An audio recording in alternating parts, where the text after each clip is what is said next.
5월 15일 금요일 신명기 18장 15절부터 22절까지의 말씀입니다. 하나님은 이스라엘 백성을 지도하도록 특별히 영적 지도자를 세우셨습니다. 하나님이 세우신 영적 지도자들은 누가 있을까요? 앞서 신명기 16장 18절에 재판장, 신명기 17장 14절에 왕, 18장 1절에 제사장이 있었습니다. 그리고 오늘 본문 15절에 예언자가 있습니다. 이스라엘 백성의 첫 번째 영적인 지도자인 재판장을 통해 공의를 추구하는 삶이 그의 진정한 리더십이고, 두 번째 영적인 지도자인 왕을 통해 정도를 걷는 삶이 그의 진정한 리더십이고, 세 번째 영적인 지도자인 제사장을 통해 섬김을 다하는 삶이 그의 진정한 리더십입니다. 그렇다면 오늘은 네 번째 영적인 지도자인 예언자, 즉 선지자를 통해 진정한 리더십이 무엇인지 헤아려 보려고 합니다. 본래 예언자는 미래를 예언하기도 하지만 주로 하나님의 말씀을 대언하는 사역을 하는 사람이지요. 따라서 예언자의 리더십은 하나님의 말씀으로 전하는 삶에서 나옵니다. 15절부터 18절까지의 말씀인데요. 너희 하나님 여호와께서 너희를 위해 너희 형제들 가운데서 나 같은 예언자를 일으키실 것이다. 너희는 그에게 귀 기울여야 한다. 너가 총회의 날에 호렙산에서 너희 하나님 여호와께서 요청했던 것이다. 우리가 우리 하나님 여호와의 음성을 듣거나 이 큰 불을 더는 보지 않게 해주십시오. 그렇지 않으면 우리가 죽을까 두렵습니다. 여호와께서 내게 말씀하셨다. 그들이 하는 말이 맞다. 내가 그들을 위해 그들의 형제 가운데서 너 같은 예언자를 일으키실 것이다. 내가 내 말을 그의 입에 넣을 것이니 그가 형제들에게 내가 그에게 명령한 모든 것을 전할 것이다.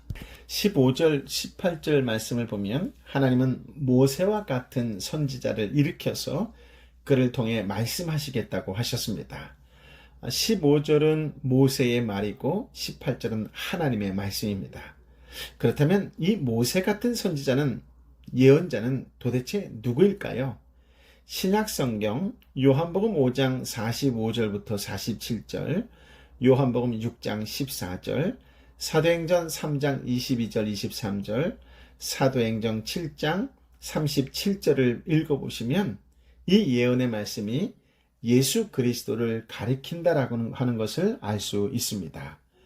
그래서 신약에서는 모세와 같이 제사장, 선지자, 고난받는 종의 모습을 보여준 궁극적인 예언자는 바로 예수 그리스도라고 말하지요. 오늘 본문의 모세와 같은 선지자라는 표현에서 우리는 두 가지 중요한 영적인 의미를 찾을 수 있습니다. 하나는 모세가 이스라엘의 모든 선지자에게 가장 좋은 모델이 된다는 의미이고, 다른 하나는 모세가 이스라엘의 모든 선지자보다 예수님을 가장 잘 예표했다라는 의미입니다.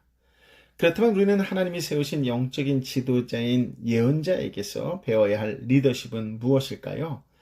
예언자로서 모세와 예수님에게 있는 공통점을 찾아보아야 할 것입니다. 먼저 성경은 예언자로서의 모세에 대해 신명기 34장 10절에 이렇게 이야기합니다. 그 이후로 이스라엘에는 모세와 같은 예언자가 일어나지 않았습니다. 모세는 여호와께서 얼굴을 대면해 아시고, 모세가 탁월한 예언자가 될 수 있었던 것은, 모세가 모든 예언자들의 모델이 될 수 있었던 것은, 모세가 모든 예언자들보다 예수님을 더 잘 예표할 수 있었던 것은 그가 하나님을 대면했다는 사실입니다. 예언자는 사람들을 상대로 하나님의 말씀을 대언하고 예언해야 하지요. 그렇다면 예언자는 사람들만 상대할 것이 아니라, 사람들을 상대하기 이전에 먼저 하나님을 대면해야 합니다. 하나님을 만나야 하지요. 하나님의 말씀을 들어야 합니다. 하나님과 깊은 교제가 있어야 합니다. 그래서 모세는 오늘 본문에 하나님을 대면해서 알았다라고 표현하는 것입니다. 즉, 단지 지적으로만 아는 것이 아니라 깊고 오랜 교제를 통해 인격적, 경험적, 영적으로 아는 관계였다는 말이지요. 따라서 이것은 하나님께서 모세와 아주 친밀하게 지내신 것을 의미합니다. 그렇습니다. 모세만 그러신 것이 아니라 예수님도 그러셨습니다. 하나님이 세우신 지도자인 예언자에게서 우리가 배워야 할 영적인 리더십은 무엇일까요? 그것은 사람을 만나서 사역하기 이전에 먼저 하나님을 만나야 합니다. 모세와 예수님처럼 끊임없이 하나님을 대면하는 영성을 소유해야 합니다. 거기에 예언자의 권위가 있고 리더십이 있습니다. 그런 의미에서도 오늘 진심으로 여러분에게 권면해 드립니다.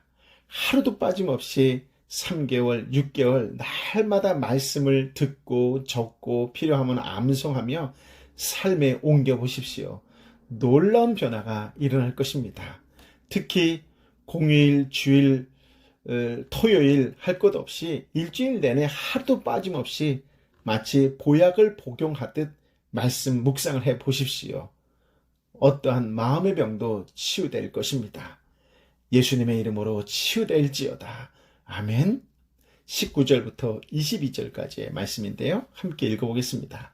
만약 누구든 그 예언자가 내 이름으로 말하는 것을 듣지 않으면 내가 친히 그에게 추궁할 것이다. 그러나 내가 말하라고 명령하지 않은 것을 내 이름으로 들먹이며 함부로 말하는 예언자나 다른 신들의 이름으로 말하는 예언자가 있다면 죽임을 당할 것이다. 너희는 스스로 여호와께서 말씀하시지 않은 것인지 우리가 어떻게 알겠습니까? 할 수 있을 것이다. 만약 예언자가 여호와의 이름으로 선포하신 것이 실제로 일어나지 않으면 그것은 여호와께서 말씀하신 것이 아니다. 그런 예언자는 함부로 말한 것이니 두려워하지 말라. 예언자는 반드시 하나님의 말씀을 하나님의 이름으로 전해야 합니다. 그러나 모든 예언자가 다 그런 것은 아니지요. 하나님의 이름으로 자기 마음대로 말하는 사람이 있고 또 우상의 이름으로 자기 마음대로 말하는 사람도 있습니다. 한마디로 거짓 예언자라고 하는 것이죠.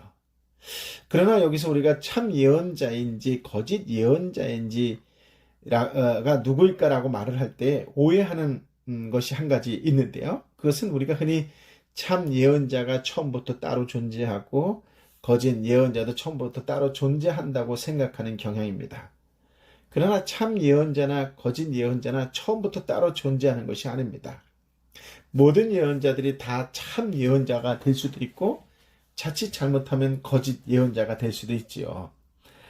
처음부터 문제가 있는 사람도 있겠지만 보통은 이단이라는 단어의 뜻처럼 끝이 다르게 표현되어지는 것이 이단이라고 하는 것이죠. 그러니까 처음에는 구분이 안 될처럼 똑같습니다. 그러나 가면 갈수록 달라지는 거지요. 한마디로 변질되는 것입니다. 그래서 이단이 되고 거짓 예언자가 되는 것이지요.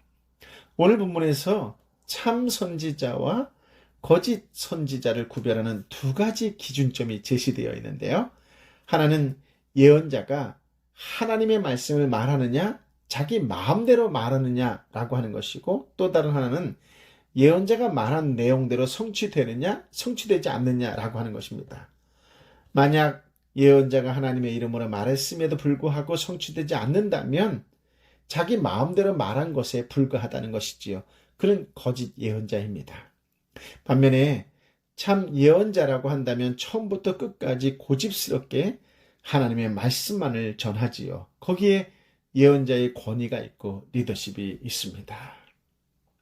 우리는 지난 며칠 동안 신명기 16장 18절부터 18장 22절의 말씀을 통하여 4명의 영적 리더들을 만나보았습니다. 재판장은 재판을 통해서 공의를 실현하고 왕은 율법을 실천하는 정도를 걷고 제사장은 하나님의 이름으로 섬기고 예언자는 하나님의 말씀을 대언하면서 하나님의 뜻이 이루어지는 공동체가 세워진다는 것을 말씀을 통하여 깨닫고 배웠습니다. 이처럼 네 지위에 있는 자들에게 권력이 분배되어서 넷이 더불어서 토라, 즉 율법을 실천하는 이스라엘 공동체를 만들어야 한다는 것이지요. 특히 네 직책은 공적인 지위입니다.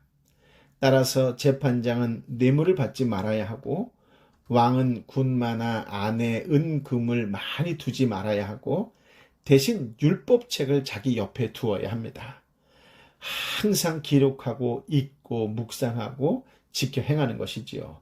제사장은 땅의 분깃이 아니라 하늘의 분깃에 만족해야 하고 예언자는 사람들의 욕구에 부응하는 것이 아니라 하나님의 마음을 따라야 합니다.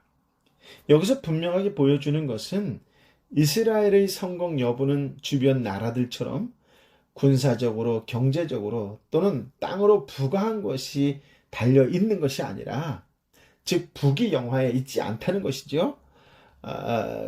그러므로 이스라엘의 성공 여부는 어디에 있느냐라고 한다면 바로 토라, 즉 말씀, 율법을 실천하느냐 그렇지 않느냐라고 하는 것에 달려 있다는 것입니다. 즉 하나님의 뜻이 실천되느냐 하는 것입니다. 그래서 하나님의 뜻을 실천하기 위해서 재판장, 왕, 제사장, 예언자들은 하나님의 부르심에 맡은 바 소명에 적극적으로 임하고 책임을 다해야 합니다. 그리고 오직 하나님만 바라보는 하나의 공동체의 사람이 되어야 하는 것이지요. 형제들 가운데에 재판장, 왕, 제사장, 예언자들을 하나님께서 세우셨다라고 하는 것을 꼭 기억해야 합니다. 오늘도 세상 속에서 말씀대로 살아가는 믿음의 사람으로 성도의 역할을 온전히 감당하는 하나님의 사람, 성령의 사람, 예수의 사람이 되시기를 우리 주님 예수 그리스도의 이름으로 축복합니다. 아멘. 아버지 하나님, 참으로 귀한 말씀, 생명의 말씀을 허락하여 주시니 감사합니다. 하나님께서 리더 한 사람 한 사람을 보여주시면서 그 리더들 속에서 나의 모습을 보여주게 하여 주시니 감사합니다. 하나님, 재판장을 통해 공의를 말씀하셨을 때에 나는 내 개인적인 유익을 추구하며 살아가며 그것이 마치 성공인 것처럼 이야기하는 자는 아닌지, 그런 교만한 자는 아닌지 되돌아보게 하여 주시니 감사합니다. 주님께서 정해주신 그 길이 있는데 그것이 좁다고 생각되어져서 더 넓은 길을 가겠노라고 하나님의 길이 아닌 세상의 길을 걸어가는 나의 모습은 없는지 되돌아보게 하여 주시니 감사합니다. 섬김을 다하는 삶이 제사장의 삶이라고 말씀하셨는데 하나님께서는 나 한 사람을 일컬어 왕같은 제사장이라고 말씀하셨는데 섬김을 다하는 자가 아니라 섬김을 받기 위해서 이곳저곳 기웃거리는 어리석은 자가 아닌지를 되돌아보게 해주시니 감사합니다. 하나님의 말씀을 전하는 자가 예언자라고 했는데 나의 미래가 궁금해서 이곳저곳 우상 같은 것에 기웃거렸던 모습은 없는지, 흔들렸던 마음은 없는지 되돌아보게 해주시니 감사합니다. 한 사람 한 사람이 바로 나의 정말 영적인 스승과 같은 말씀이었습니다. 주님, 하나님의 말씀에 귀 기울여 사는 믿음의 사람으로 살기를 원합니다. 그래서 나 한 사람이 그리스도 안에 바로 서는 것을 통하여 내 주변이 살아나는 놀라운 역사를 경험하기를 원합니다. 주님, 이 어렵고 힘든 세상에 하나님의 이름으로 다시 일어서게 하여 주옵소서. 날마다 하나님을 대면하는 그리스도인의 한 사람이 되게 하여 주옵소서. 깊고 깊은 인격적, 경험적, 영적인 하나님과의 관계가 되게 하여 주시어서 하나님과의 친밀함이 내 이웃과의 사귐과 교제로 쓰임받게 하여 주시어서 말 한마디가 생기가 되고 생명이 되는 그런 성령의 사람으로 내 이웃을 일으켜 세우는 그런 믿음의 사람으로 쓰임받길 원하오니 성령이여 임하여 주옵소서. 그렇게 세상 속에 중보자라 쓰임받는 오늘 그런 평생의 삶이 되게 하여 주옵소서. 이제는 길이요 진리요 생명 되신 우리 주님 예수 그리스도의 은혜와 아버지 하나님의 크신 사랑과 성령 하나님의 내주 교통 위로 역사하심이 말씀대로 살겠습니다. 어렵고 힘들어도 순종하며 살겠습니다.